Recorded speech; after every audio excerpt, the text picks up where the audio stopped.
This week at UN meetings in New York, the United States said that 2 African countries should have permanent seats on one of the world's major decision-making bodies, the United Nations Security Council. For years, numerous African leaders have called for the continent to have representation on the UN Security Council, which since World War II has had just 5 permanent members: the US, France, the UK, Russia, and China. This week, the top representative of one of those permanent seats, US President Joe Biden, threw his weight behind the idea.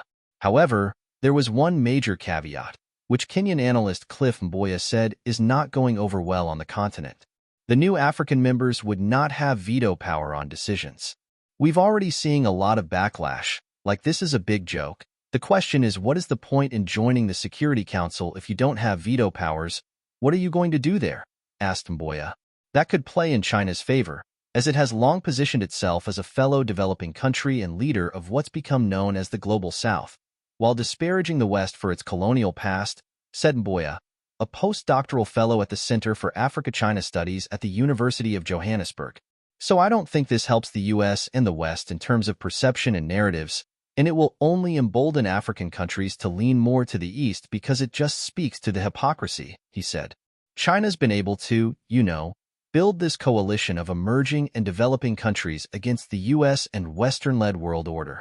But Paul Nantolia, a research associate with the Africa Center for Strategic Studies, said he thought the announcement was a win for US diplomacy and would mostly be welcomed by African nations as it opens the door to further negotiations. Regarding China, China has been very, kind of like sitting on the fence. So rhetorically, China has said all the right things, supporting what it calls Africa's legitimate interests in the United Nations, including the United Nations Security Council, he said. But its plan for that has been hazy, he added. When it comes to specific details, in terms of whether China supports permanent African representation on the Council with veto power, when it comes to that, China has not articulated a position. Among those in New York this week calling for UN reform was South African President Cyril Ramaphosa. He said, quote, Africa and its 1.4 billion people remain excluded from its key decision-making structures. UN Secretary-General Antonio Guterres has also called for reform, saying the UNSC hasn't kept up with a changing world and Africa is underrepresented. Some African countries want veto power in the Security Council dispensed with entirely.